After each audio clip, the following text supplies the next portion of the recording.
वंदे पुरुषोत्तमम। आज हम डिस्कशन करेंगे अष्टांग योग के बारे में। अष्टांग योग को देखा जाए, इसमें 5 बहिरंग होते हैं और 3 अंतरंग होते हैं। और ये जो योग का मतलब आत्मा का परमात्मा से मिलन, और इस परमात्मा की आत्मा से परमात्मा तक का जो यात्रा है, जो ट्रेवलिंग है, इसको 8 भागों में विभक्त किया गया। पहला है यम। यम का मतलब हमें ऐसा जगह चूज करना है जहां हमारी इंद्रिय जो है, उस इंद्रिय वहां इंस्पायर ना हो, इंद्रिय को कोई इंपल्स वहां हमें ना मिले। फॉर एग्जाम्पल, हम ऐसे जगह पे बैठे जहां हमारे आंख के सामने देखने वाला कोई अश्लील दृश्य ना हो, सुनने के लिए हमारी कोई अश्लील शब्द ना हो, खाने के लिए या कोई घ्राण जो महक है, महक भी वहां पे कुछ अलग टाइप का ना हो जिससे हम अस्थिर हो जाएं। तो यम का मतलब ये चारों ओर का हमारा जो वातावरण का जो इंपल्स है, जिससे हमारे बॉडी का जो सेंसरी ऑर्गन जिसको रिसीव करते हैं और रिसीव करके हमारे मन को चंचल बना देते हैं, तो ये सारी व्यवस्थाएं को देख करके हमें वहां बैठना है। यम के बाद आते हैं नियम। नियम का मतलब हम साधारणतः इस बात से जानते हैं कि एक पार्टिकुलर टाइम होगा योग करने का, उठने का, बैठने का, और कितना सब परिमापित होगा, यानी साइंटिफिकली वो कैलकुलेटेड होगा, मैथमेटिकल होगा। ऐसे मन में सोच लिया और कर लिया, ऐसे नहीं।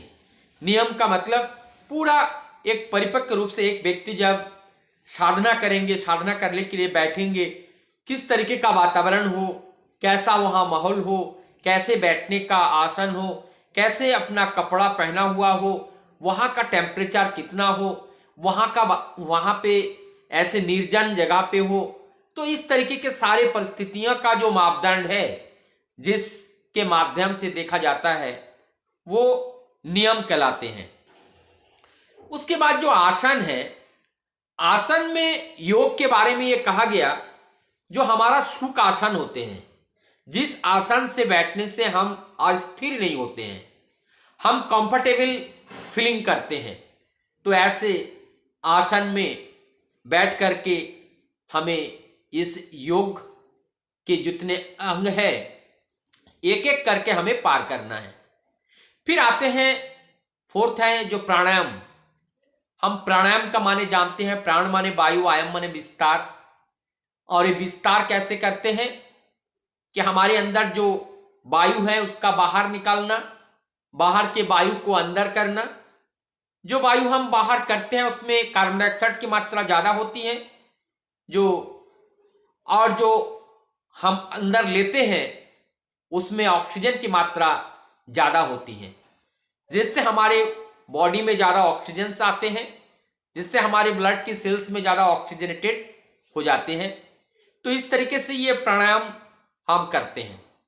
उसके बाद जो प्रत्याहार, प्रत्याहार का मतलब जितने भी दृष्टि है, जितने भी दोष हैं, जितने भी हमारा इंद्रियों को एक तरीके का निग्रह करना है, उसको विरोध नहीं करना है।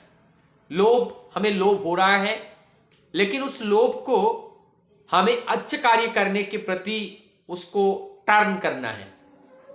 अहंकार है, लेकिन हमारा अहंकार हमारे परम पिता के प्रति होगा। हमारे पास क्रोध है, लेकिन क्रोध तभी होगा जब सत्ता के रक्षा की जरूरत पड़ेगी, वहां पे हम क्रोध करेंगे। तो ऐसे काम, क्रोध, लोभ, हिंसा, इसको त्यागना नहीं है, इसको नियंत्रित करना है, इसको टर्न करना है।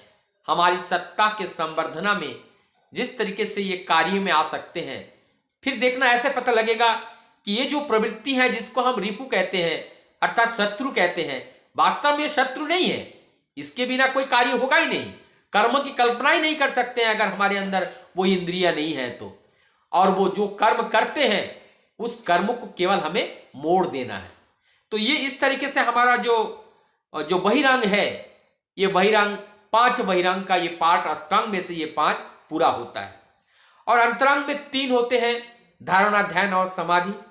धारणा का मतलब होते हैं ध्री, उसमें धारण करना, पात्र बन जाना। कि हम जब पात्र बन जाते हैं, यानी कि पात्र कब बनते हैं, हमारे अंदर कोई मलिनता नहीं है, कोई अहंकार नहीं है, और हमारी ये पात्र जो है शून्य हो चुका है, हम खाली हो चुके हैं, हम कुछ नहीं जानते हैं।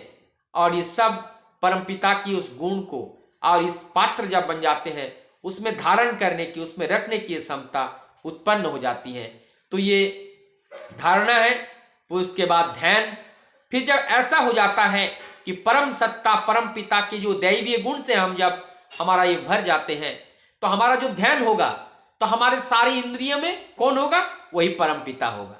तो बोलते हैं ध्यान मूलम गुरु मूर्तिम, वही गुरु की जो मूर्ति है, वही गुरु की जो निर्देश है, वही सब चीज हमें सब याद आते हैं, मस्तिष्क में आते हैं, और उसी के चैतन्य में हम निरंतर रहते हैं। और ऐसे करते करते करते करते हम परम सत्ता, वही सच्चिदानंदमय और उस परम चेतना के साथ विलीन हो जाते हैं, मिल जाते हैं, जिसको हम बोलते हैं समाधि।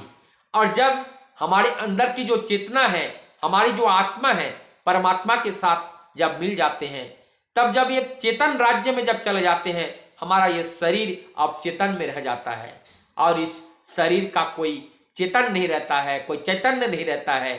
कोई अगर आग भी इसमें लगा दे, कोई अगर सुई भी चुभा दे, तो उसका कोई रिस्पॉन्स नहीं देगा, क्योंकि ये समाधिस्थ हो गए।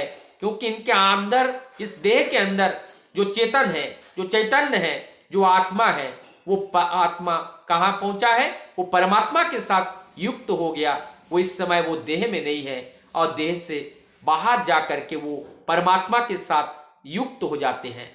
और जब दोबारा फिर वो वापस आते हैं तो चेतन में आते हैं। तो ऐसे अवचेतन शरीर कहीं कहीं पे साधकों को देखा गया बहुत समय तक रहते हैं।